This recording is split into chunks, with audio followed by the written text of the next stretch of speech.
Good evening, dear masters, and welcome to our session for day 20. We have completed half of our journey towards 40 days of meditation program. So I'm really grateful for all of you to be regularly joining with commitment to complete 40 days of meditation. Thank you, thank you, thank you, dear masters. So let us continue our journey. Today, we have the pleasure of meditating together with Rashim-ji. She will lead us through the meditation tonight. So let us all get ready. Welcome, Rashim-ji. We are all ready. Thank you, Shailesh sir.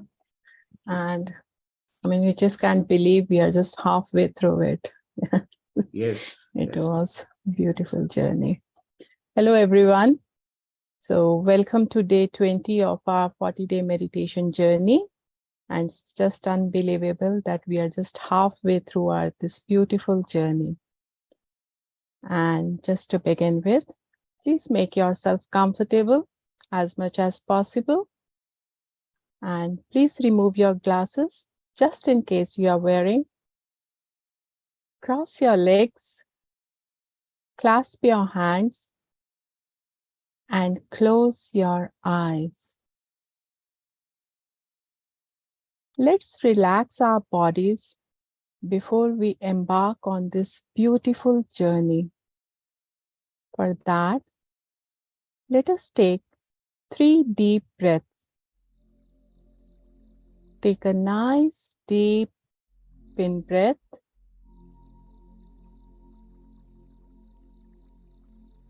And release. Another breath in as deep as you can.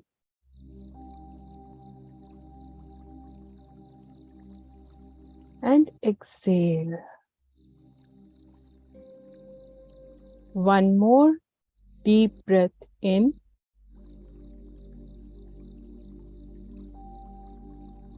And release. Let a wave of relaxation sweep over your entire body. To connect to the divine energy, let us use this ATP, all-time password. I am in the universe. Universe is in me. I and universe combined together. Now, let us shift our awareness from the world around us to the world inside us. And today, let us connect to the light that is there within all of us. Light before me,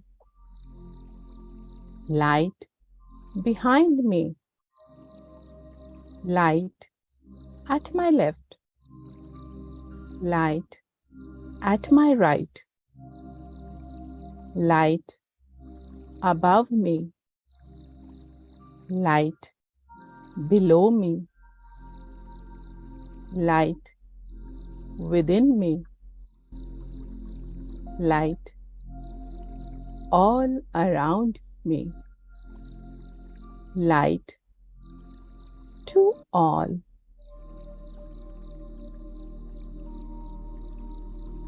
Our intention for today's meditation is connect to the light from the source and remove all blockages and open all the channels of our body. Our body is a symphony of vibrations.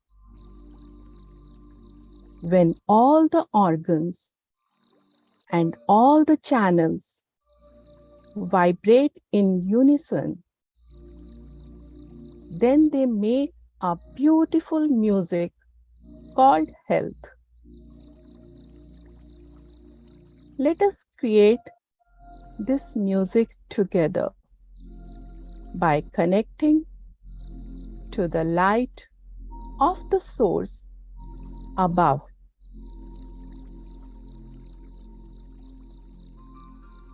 Let us visualize a ball of white light coming from the source above and entering your body through your crown chakra.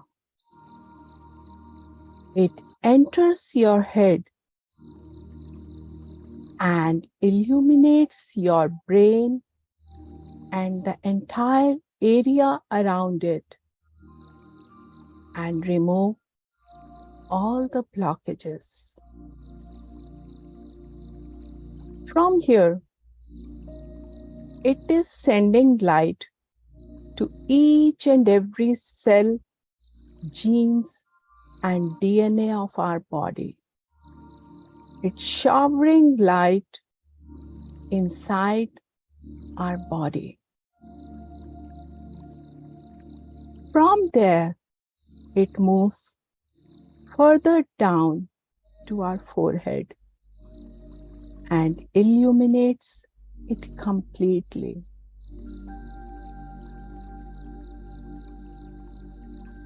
Moving further down to our eyes, to our nose, ears, mouth, and illuminating our entire face. Moving further down to our neck, shoulders, arms, hand, entire back, upper and lower, spine, coming in front of the body, our entire front part of the body. Visualize this ball going to your lungs, illuminating and removing all blockages. From there to the heart, removing all the blockages and any negativities and negative memories. Going to our arteries, clearing them with this light, to our blood that is going to each and every part of our body, to our stomach, and then to intestine. Moving further down to the left side of the body, to spleen and pancreas, healing it completely. Moving to the right side to the liver, removing all blockages to all the entire organ system, all the hormones. It's going back again to our both the kidneys.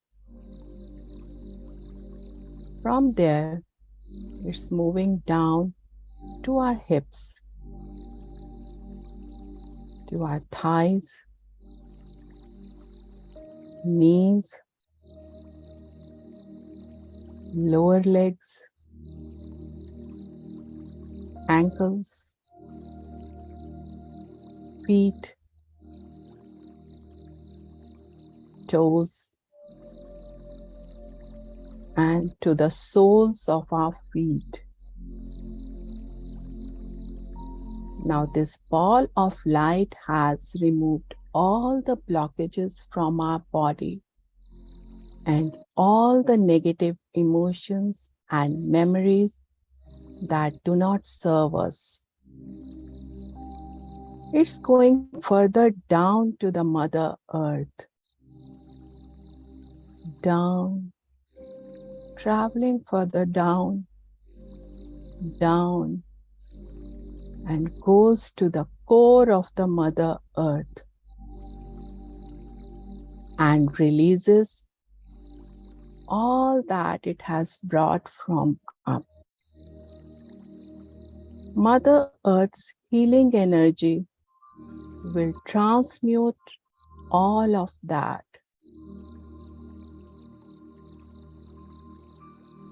Now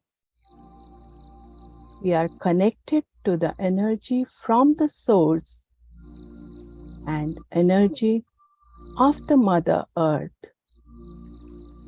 We are whole. We are complete. We are safe. We are secure, protected, and grounded. Thank you, Source. Thank you, Mother Earth. Thank you, Universe. And thank you, my beautiful body. Thank you, thank you, thank you. Now, to embark on this beautiful journey of breath meditation, let us bring our awareness to our breath.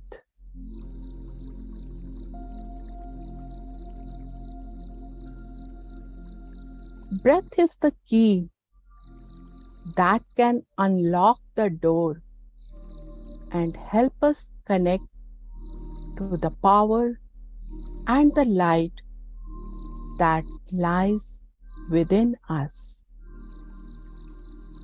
Thank you, breath, for doing what you are doing.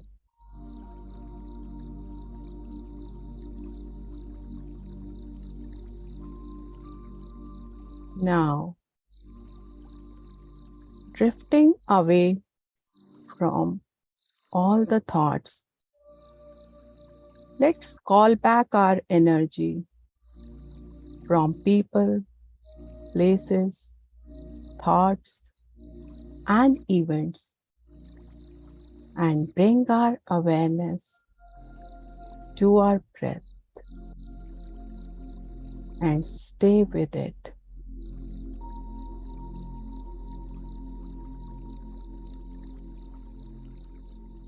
Just observe your simple, natural, normal, beautiful breath.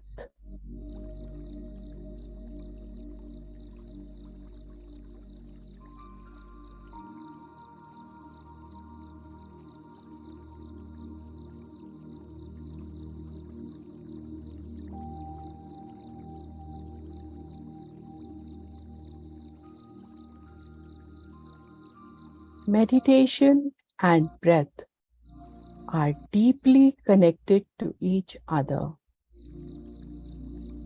The more you stay with your breath, the deeper your meditation will be.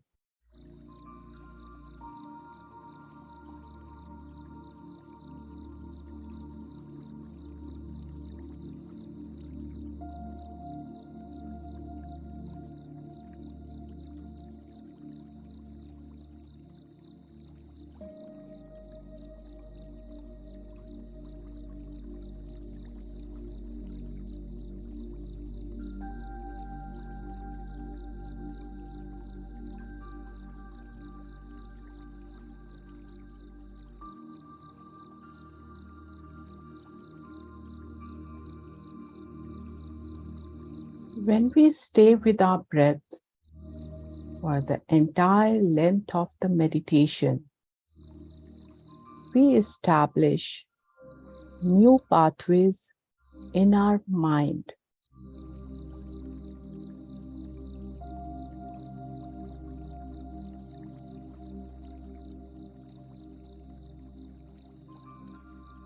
So let us today establish some new pathways.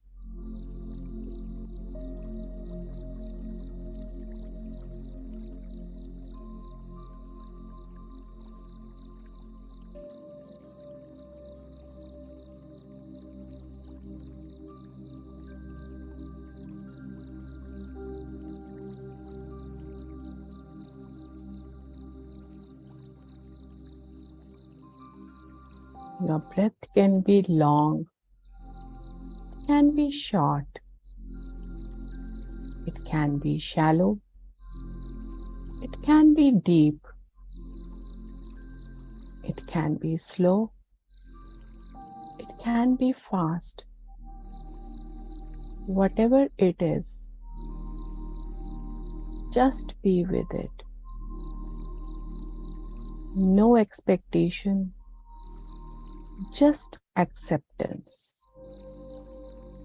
Accept it as it is.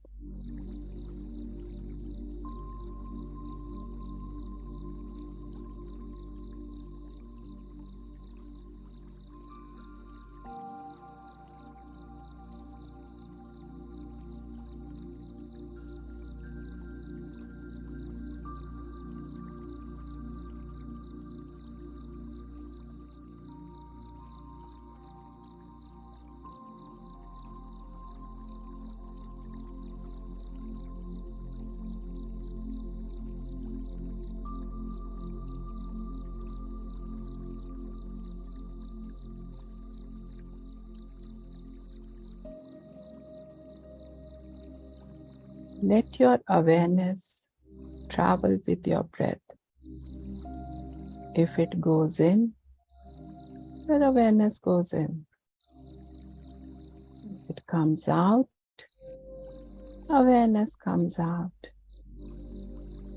Just stay with it.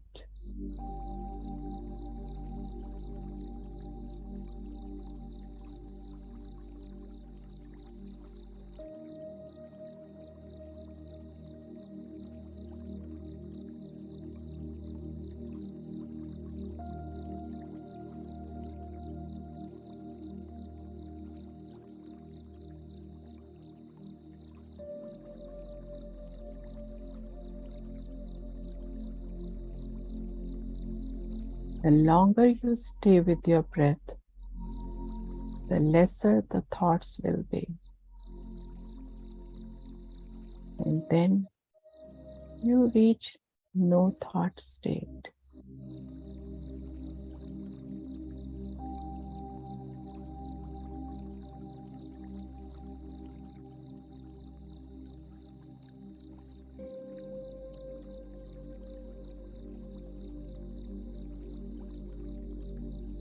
When we reach no thought state, that is when the cosmic healing energy enters our body and heals each cell of our being. Let us surrender to this divine, intelligent energy and stay with our breath.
By staying with your breath, you stay connected to the present moment. And present is all that we have.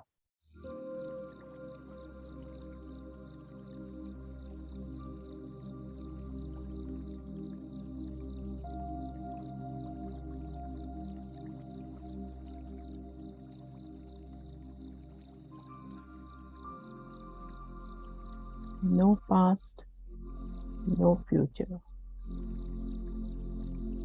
Just be in this moment.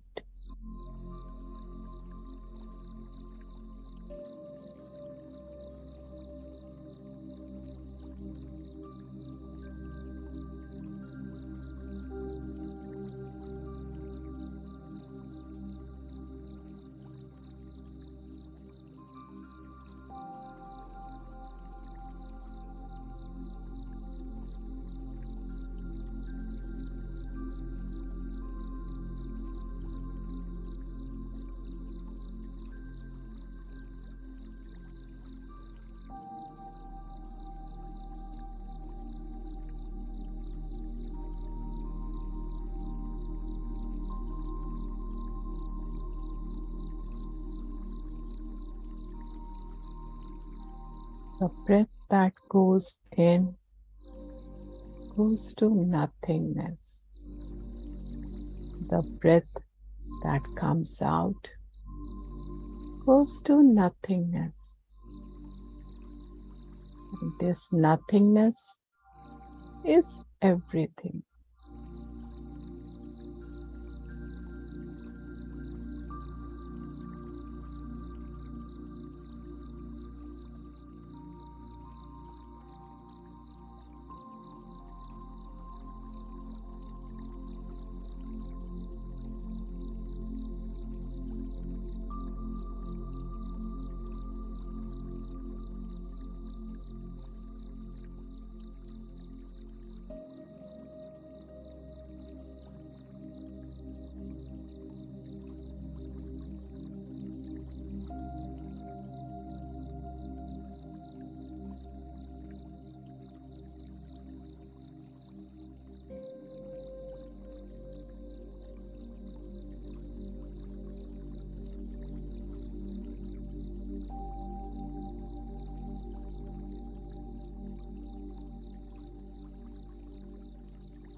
Thoughts will come again and again, but you bring your awareness back to your breath, and we do this again and again and again.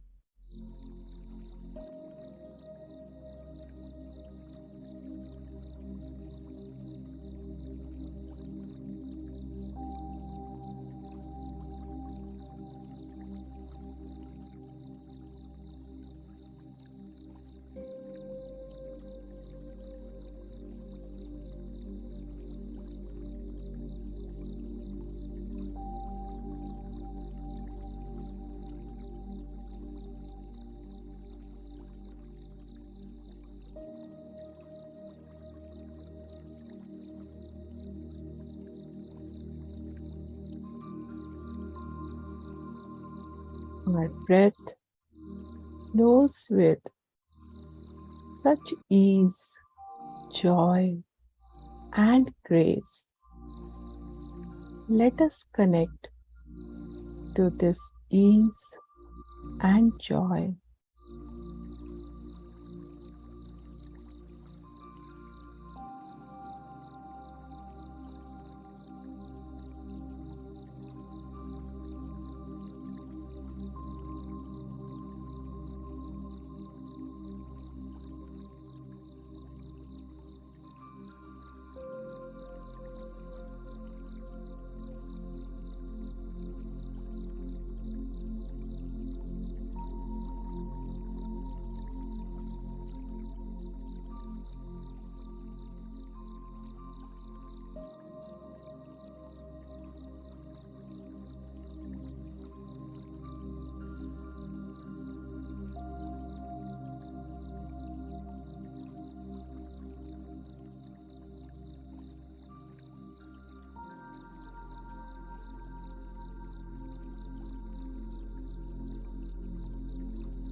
By staying with our breath, we embark on a journey to unknown.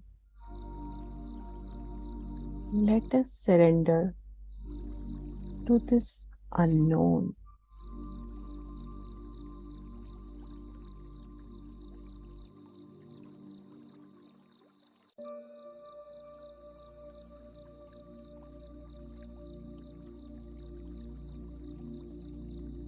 There are many miracles stored in this unknown.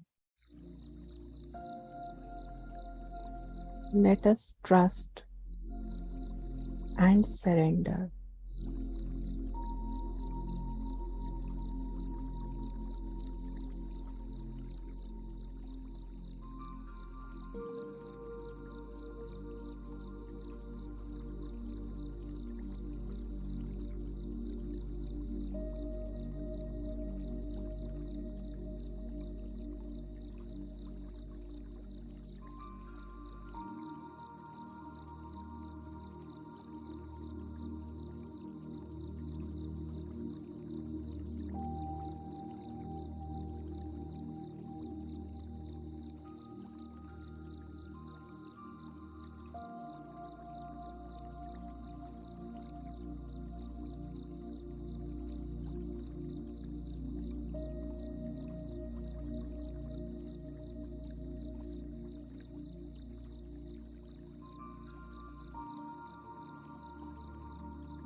Just stay with your breath.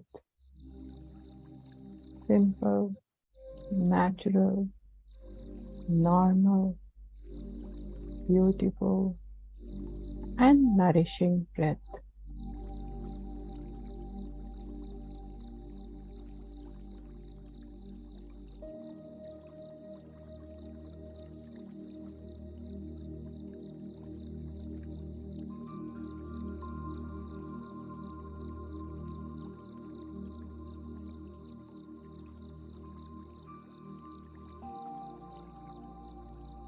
Let's keep riding on the wave of this breath. In, out, in, out.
Last 5 minutes to absorb the healing cosmic energy.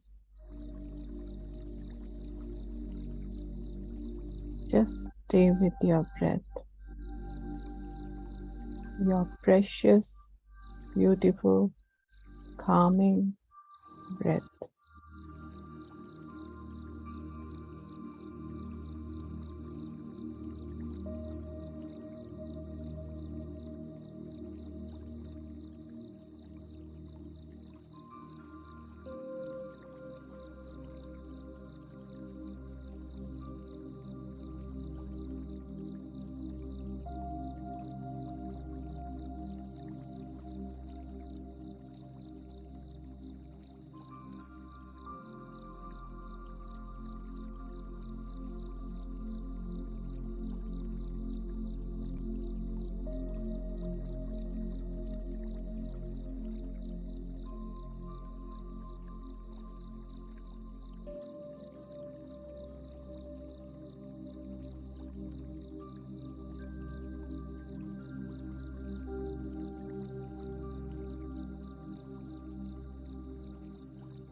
Now, wherever your mind is, gently and slowly bring it to the present moment.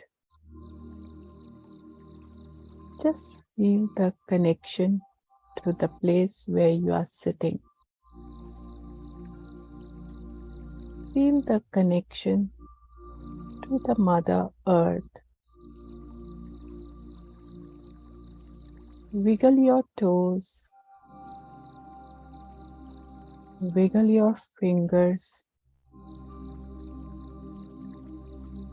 Slowly and gently rub your palms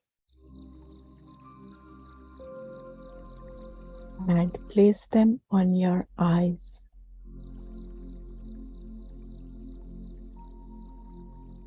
Five, four, three, two, one. And whenever you feel ready, slowly and gently open your eyes.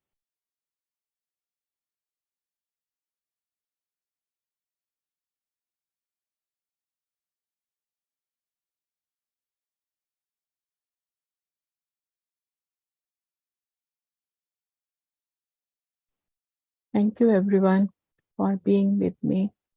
Thank you. Thank you, Rashinji. Thank you, Shailesh-ji. We had a very deep and very peaceful meditation tonight. Thank you. Thank you. So if you have come out of your meditation, masters, then we can now continue with our wisdom sharing for tonight. So today we are talking about things that you as part of PSSM, everybody hears about this thing. Patriji used to mention this quite often: non-interference and non-violence. So we are going to be talking about non-interference and non-violence tonight. Okay, so I will share some ideas on this topic with you, how I have understood non-interference, and just refresh your memory of this concept of non-interference. All these concepts that we are talking about, they completely align with our spiritual development. So these are very critical components of our path. So what is interference to begin with? Let's first understand what is interference. Interference is obstructing the flow of something happening. When something is actually happening, if we interfere, we are obstructing the flow of whatever is happening at that time. That is called interference. So, in general, we understand that as human beings, what are we? We are spiritual beings having a human experience. And as humans, we have our own experiences. We come here to have our own experiences. We want to develop ourselves in a certain area. Each time we come here, we pick an area, we choose an area. Well, this is the part of me that I need to develop during this lifetime. And when I take that decision, I accordingly plan my life. Now, because we choose our own experiences in life, whether they are good or bad, we want to fully go through the experiences. That is the purpose of human life. So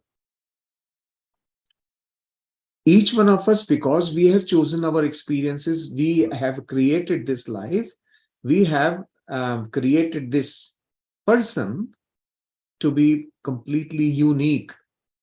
Absolutely. There is no one else like me, for example. I am unique by myself. And because I am unique, my experience profile is also unique. My plan to have experiences is also different from everybody else. That is the meaning of unique.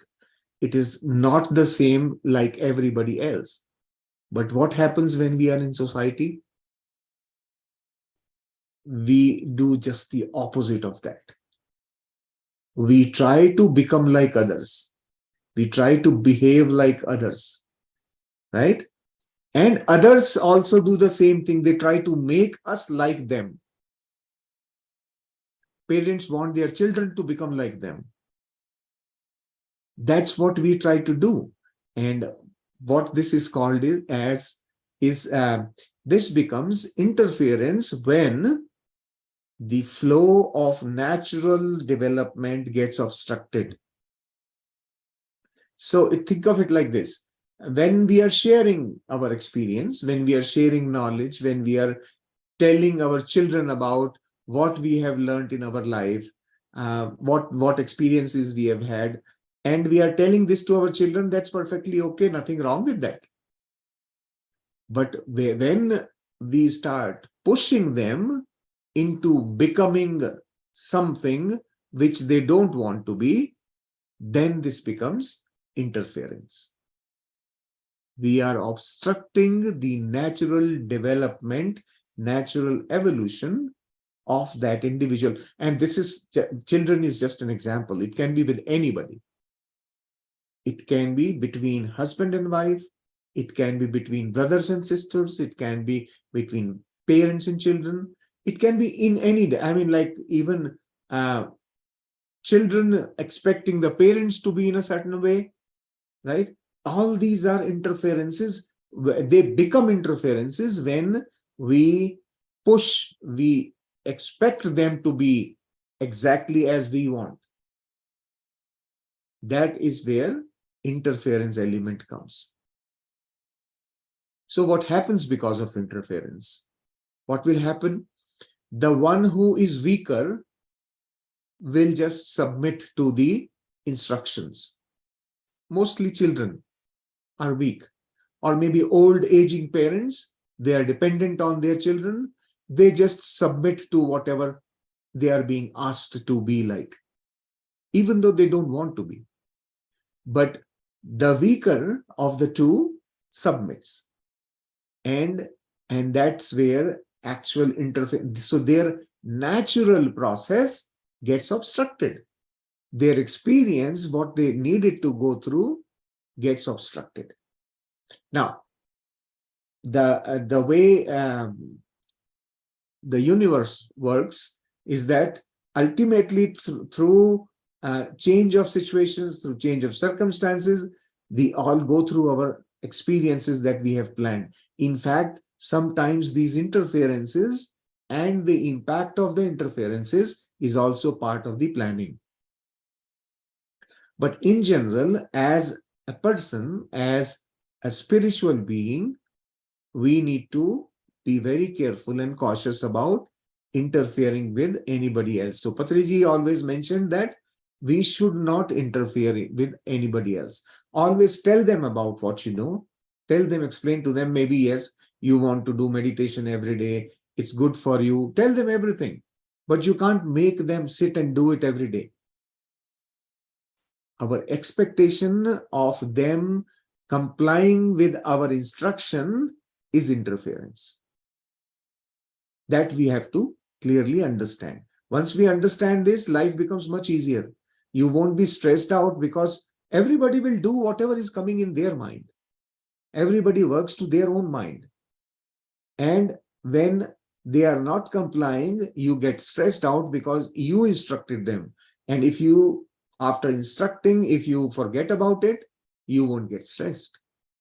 Because they will do, in any case, they will do whatever they want to do, based on whatever they have developed as their belief system. So they will be working according to that and their own wisdom from their lifetimes and their life plan. All of that will come into their life experiences. we cannot change it.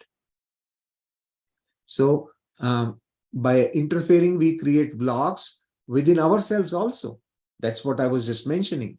You will get stressed out. Well, why these people are not meditating? I keep telling them to meditate. Why are they not meditating? My ego is actually coming to the forefront. My ego wants to make sure that my instruction is followed. So this is where we are creating energy blocks, stress inside us, our own system. So when we don't interfere, we just allow the universe to take its path. Just allow the flow, and you won't have the blockages or stresses. So this is about non-interference. The next thing that we want to talk about is non-violence. So the reason why I'm talking about non-violence is that generally people, when they become vegetarian, they think that they are not doing violence. I want to make this very, very clear in their mind is that violence is not just that. That is a very little small component of being of pursuing non-violence. Violence starts from thought. If our thoughts have violence in them, our speech will have violence in the words, and our actions will have violence in them. So violence starts from the thoughts. So the very principle of non-violence, ahimsa, it has to be at the level of the thought. That's where everything originates. So becoming vegetarian is a beautiful thing. Yes, we are following it as a discipline. But if my thought continuously keeps on saying, well, I need to eat vegetarian omelette, what is my thinking? It is still based on an egg, which creates omelette. People talk about vegetarian kebabs. Kebab is originally a non-vegetarian recipe, and I want that sensation, that pleasure, but using no meat food. So to me, that expectation, that thought is still not non-violent. The desire to have food which is even imitation of meat, when we drop that desire, then we are moving towards non-violence. Non-violence is at the very root, the very thought level. So it is, where does it come from? The violent thoughts, they are a product of aggression. And aggression inside us comes from various things like a mental trauma. It can be from anger, grudges, feeling of revenge, resentment. We've talked about some of these things already. So they actually create thoughts of aggression. And then that results in violence in some or the other form. It could be very harsh words coming out of your mouth. And those harsh words are as bad as killing somebody. They are equally violent. So non-violence has to be understood to the deepest level. Where should it come from? And the anger, for that matter, anger, everybody thinks anger is bad, right? But think about it. Why is it there then in our system? If it was to be bad, why does it exist? If we look at it objectively, anger is just a surge of energy that our system produces instantaneously to combat an event. Something has happened and my body is responding through that surge of energy so that I can face that challenge. It's a natural response. Where the problem comes is, if I am not in awareness, I do not know what to do with that energy. And so what happens? It creates violent reactions from us. So if we were all the meditators, when they are good at meditation, they start living in awareness, they can actually feel that surge rising. It's very, very fast. It takes only 90 seconds for the anger to come and subside. That's how fast it comes, but it's very, very powerful. So if we are able to foresee, if we are in awareness, we can see that it's coming up, we can immediately utilize that energy for creation instead of destruction.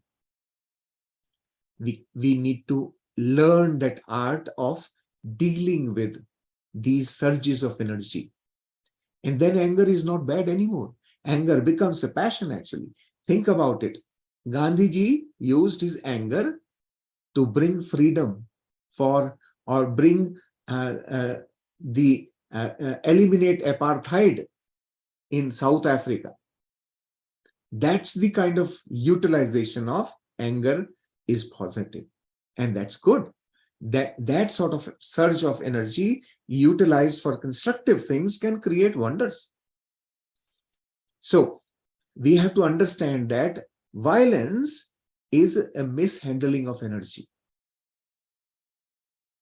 That's what is happening. So if we are meditating enough and we are alert on our thoughts and we are in awareness, we can definitely be in total control of what are we doing with our energy, where is it flowing. And then when we start seeing symptoms of violence through whatever, and now there are other sources of violence too. I mean, watching negative news, for example, all the time, you will create violent thoughts in your mind. So food for the mind needs to be looked at. Just like you become vegetarian for the body, likewise, becoming vegetarian for the mind is equally important. Stop ingesting violent information, negative information. Stop bringing that to the mind. And when you block that flow, your mind will begin to nourish through the positive thoughts. Through thoughts of compassion, through thoughts of love, you can always overcome all those thoughts which are creating aggression in your mind. So these are some things that we have to be cautious about and be alert about, be watchful and in awareness of where the thoughts are taking us. So I will stop talking about the topic now with this brief information. There's a lot that can be said. There's a lot that can be talked. And it's good that all of you pay some attention, be in awareness, and be alert on your own inner working and your actions, both in these two areas. And then you will just do it for a day, and then you will begin to see where I stand on that scale. And then you can work on it. Once you have done a measurement, you can then correct that situation. Interference is the most common thing that we find all the time. And once I was listening to a speech by Osho, and Osho said that non-violence is impossible till such time we have the ego, and which means ego means me and others, right? As long as I feel separated from others, I cannot be totally without violent thoughts. This is, he has a very big lecture on this topic. It's a deep subject, but in general, for us to move in the right direction, we can start with feeding the mind food that will not create aggression, and then being watchful. Of course, compassion, create more love and compassion in your heart, and that will automatically relieve these things from the behavior in general. So thank you for listening to me patiently. Thank you, dear masters. If you have any thoughts or any questions, anything you want to say about it, I'm here. I will try to answer as much as I can. Thank you, Shaleshji. That was so deep and so beautifully you just clarified it. It was really very, thank you.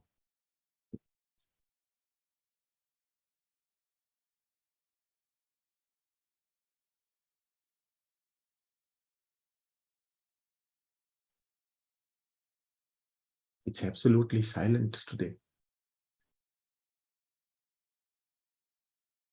So interference, you mean that is just like law of free will we talk about.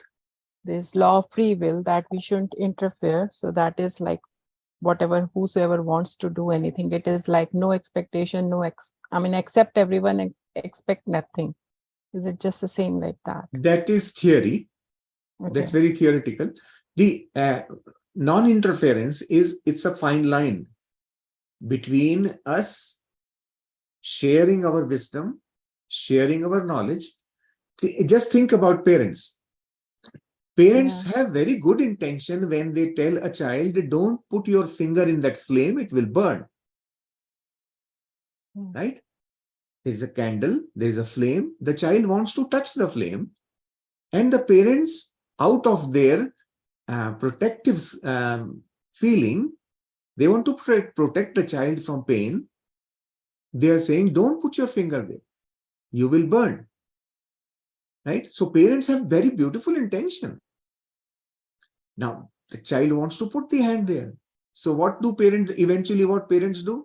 They will take the child away from the candle. Right? Or they will move the candle to some other place. At that moment, that experience has been interfered with. The child will not stop. When you are not watching one day, the child is definitely going to touch. Go and touch the flame. Understand what it means to be burned. Because that child is learning what does it really mean. Parents are saying you will get burnt. It must be something bad. But what does that mean really? The child is one day eventually going to put the finger there. When I was in the university, all these people, I would say not people, all my classmates, they were all staying in hostels. And in hostel, you know what happens? We all get newfound freedom from parents, right? There is nobody to stop you now. You receive money every month from the parents. You can do whatever you want with the money. And the first thing the boys want to do is start drinking alcohol, start smoking. Why does that happen? Because they've been told by the parents again and again not to do that. That is out of curiosity. They just want have to go through that experience. Yes. And you all also know how many of these people continue to do that. Few of them just touch it and then say, hey, I don't like it, forget about it. But they want to experience. And then some of them carry it with them out of some other considerations. Initially, it starts with curiosity, but then other things come up, peer pressure and things like that. At that age, this is what brings many things. So what I'm trying to explain is that our experiencing will not be prevented altogether. But at that time, we interfere and stop the flow of that experience happening. But this doesn't mean that you would let your child walk from the ceiling and drop from there, right? You would want to prevent that as well as a parent. So that's what I'm saying. We have to use our own judgment. It's our call as parents when to interfere and when not to interfere. Sometimes interference may be good to prevent something very bad happening. But if that has to really happen as part of the child's plan, it will happen some other way. So We can't eliminate everything, but yeah, we have done our duty. We think it's our duty as parents that we have to prevent that. So most of these things happen in a very subtle fashion all the time, and then it grows. And then when it goes to a certain level, then mothers would be teaching their son how to behave with his wife, what to do with her. They will be so that continues, that process which started in the childhood, it continues or lifelong. They will constantly be telling the son, even if the son is 60 years old, they will be telling you, you haven't learned to date. You keep on listening to your wife all the time. This is a normal thing. It happens, but what is the problem there? Who is being hurt? Who is having the problem? That mother. She's creating blocks within, because that son is now old enough to do his thing. Right? But this habit, when it forms, we are doing it unconsciously. We think it's our duty. And that definition of duty needs to be reviewed at some point. By the way, this morning I was told, somebody told me, sir, this is your right and your duty. I said, oh my goodness, I never knew that. I am one person who doesn't believe in duties and responsibilities, but that's a different topic. Okay. Yeah, thank you so much. Yeah, thank you. Thank you. Okay, masters. Very nice. Very nice explanation. Because these subtle things, we really don't feel that we need to practice. I mean, not feeling, but we do not know the subtle difference. Yes. We always feel that we are right. That is again another very natural thing. Think about it, like in our own logic, we have understood what is right, what is wrong. We have learned it from childhood, and every action that we take is with the intention of doing it right. Always, 100% of the time. We never intend to do anything wrong. Although situations may bring about hurdles that the end result could be wrong, even though our intention was for the good. Right. Right? So always, everybody, and that's why we should respect everyone for doing what they are doing, because they are doing their best to do the right thing in their logic, right? And if something doesn't happen the way it was expected to, that's a different thing altogether. That's where, when we shouldn't be worried about it. Yeah, that is when we are beginning to understand and accept people as they are, because each one of them is such a beautiful entity. When you understand it in the right way, you will have nothing else but love and compassion for everyone around you. Right. Yeah, that's it's basically inner work that happens. Yeah. True. Thank you. Hello, sir. Thank you. Hello. Yes. Does we can apply this on a special needs child? Special needs child is your experience. If somebody has a special needs child, yeah, the child is going through something for the parents and other people's sake. mm-hmm. There are very developed souls who take that kind of a birth just to help others around, those other souls experience something. Those are difficult roles. Not everybody will be ready to take those roles. If there's a group of souls who want to learn or experience service, patience, acceptance, when we are developing these qualities, we need those experiences to come to us, which will push us to the corner. And those souls who take that role of a special needs person, those souls are great souls. We should feel so grateful and thankful to them for taking such a difficult life for our sake. Oh my goodness. There is so much to learn. Yes. Yeah, if you can explain a little more to me, because I have a special need child. The way you first, I was hesitating to ask this question because, you know, she's developmental and I'm applying so many things. Interfere. You said we cannot interfere, right? So yeah.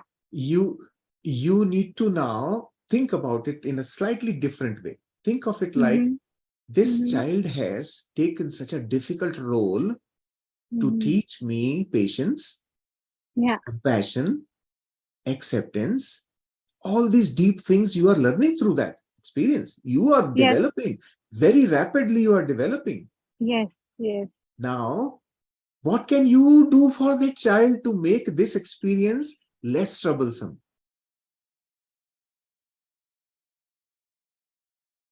More and more love, more and more comfort, more and more acceptance.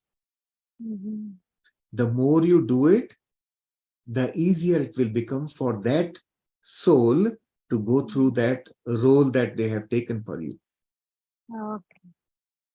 Feel it in your heart. I mean, intellectually, we can talk for hours on this subject, but when you feel it, you will immediately understand what I'm talking about. Okay. Thank you. Thank you so much. There are some very beautiful books about how souls plan things. Your Soul's Plan. There's a book by Robert Schwartz. Your Soul Plan?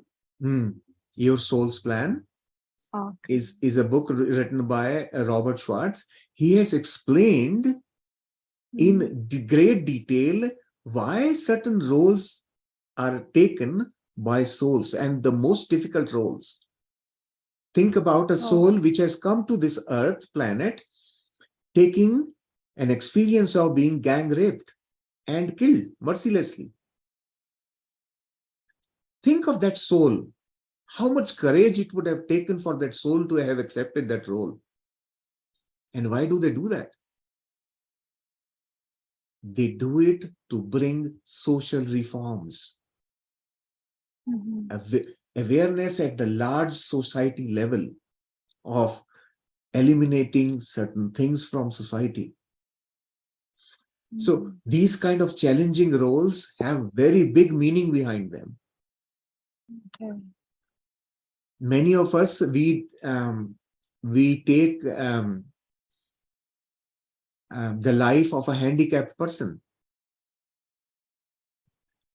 We do it for a reason. I am handicapped, by the way. If all of you don't know, I met with an accident 40 years ago, more than 40 years ago, and lost my leg. And now, in the last 3 years, I have understood why did I plan such thing.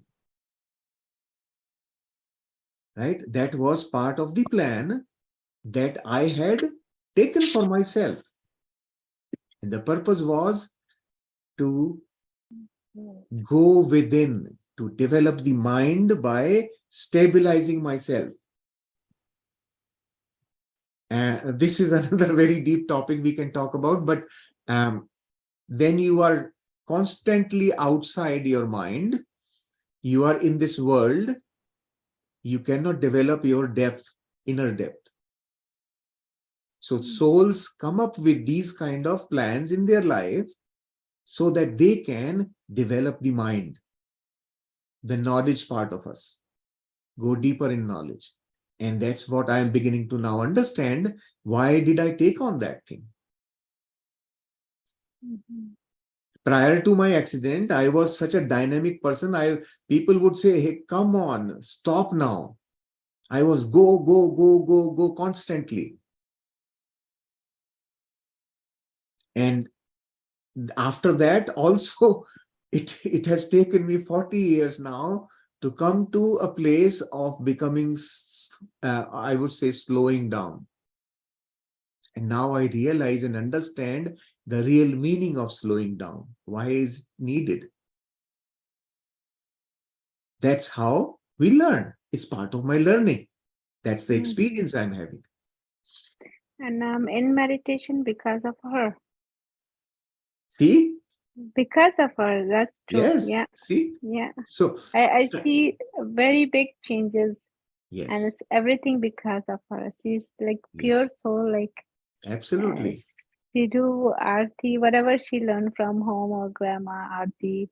Like, Yes. well, she gets up like right 3:35, 4 o'clock, and sitting playing the anything pure, and she just start praying.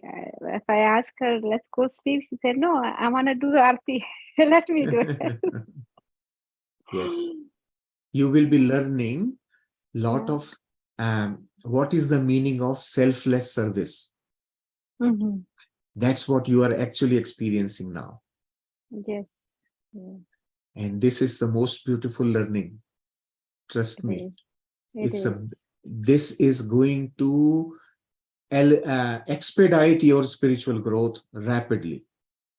It is. And I was going through lots of different pains and aches. When I do meditate and I see the energies fixing me, no Yes. therapy works. No therapy, no physio, nothing works, but the Yes. energy works for me. It's amazing. Perfect. Thank you. Yes. Great. Thank you. You are a Thank wonderful you. soul. Keep doing it. And remember, we are all with you in this journey. You are not by yourself. Thank you. Always.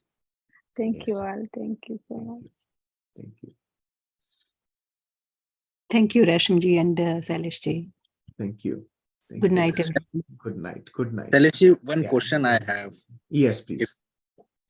So, what's your thought about life? Like, is everything defined or controlled by someone, or how to control our life? Actually, that's what I want to understand, and I'm uh, really very passionate to understand the concept actually, because sometimes I try to control myself, Mhm. uh, but it's not sometimes I feel I am able to control it, but the next moment I feel uh, it's not possible for me to control my own life actually. So what do you think? Is everything written somewhere, or someone else is controlling our life, or what's the purpose actually? That is also not clear. Yeah. This is a very big subject. Your question is basically you are asking what is spirituality? Yeah, exactly. Yeah. And that will take, I can speak on it for days, several days. And but be patient. In small chunks, you are getting knowledge. Don't worry about whether it's all connecting right now or not. At the end of it, it will all connect. I am going to connect everything together. So I will help all of you. Just keep absorbing little bits every day. What you are receiving, just absorb, go deeper in thinking, understand whatever with open mind, right? Don't let your prejudices come into that learning part. Keep yourself open. This is what was being discussed. How is that? How does that sit in my understanding? Openly, just sit with it, go with the thought, learn about it. Don't worry about everything else at that moment, right? And then slowly and gradually, have you been meditating? Last couple of days I tried, but when I tried, actually I got so many more thoughts. Yes. Sometimes negative thoughts, sometimes more or like negative thoughts only, not positive. So yes. So you have to set up a regular practice of meditation first. That is the first thing you have to do before even you can understand this. You won't be able to understand what I tell you. okay. You have to first of all develop a practice of meditation, and this is very initial thing that happens, that you will get surge of thoughts. Actually, they were there. you were not looking at them. Now, because you have started meditation, you are able to see them. They were there always. Now you are able to see them means you are going to be able to release them as well. Earlier they were there and you were not paying attention, they were not going away. With meditation, that's what we call as healing. Healing is releasing of unnecessary energy blocks, which are thoughts. So please establish a proper practice of meditation. That is the first and very basic thing that I would urge you to do. And Sure, once you start doing it, the whole thing will open up by yourself. Automatically, things will begin to open up. You will start seeing things which you were not doing at the moment. So far, you have not done that. So you don't even know how much knowledge you possess within. Okay. When you start meditation, you will see, oh my goodness, I know all this already. You will start seeing. And then it will develop from there. Okay. But the questions that you have asked are beautiful questions. We will dwell on those things at a later point in time. Umaji is setting up something every Sunday morning here, Toronto time. We will be having deeper talks actually, where we will pick up one thing and talk for a long time, discuss and share our thoughts. Sure. So yeah, you can join that group as well. And that's where we will go deeper. But first thing for you, my suggestion will be meditation is the basic, very, very basic. Sure, sir. Thank you. Thank you. Thank you, dear masters. So we will get together again tomorrow. I'm really grateful for your presence in the group and for joining the meditation session tonight. Thank you. Have a wonderful sleep. Thank you, sir. Thank you so Thank Thank much. you, sir. Thank you. Thank Thank you. you, everyone. Thank Thank you. Thank you, sir. Thank you, Thank you, Sujit. Thank you, ma'am. Thank you, sir.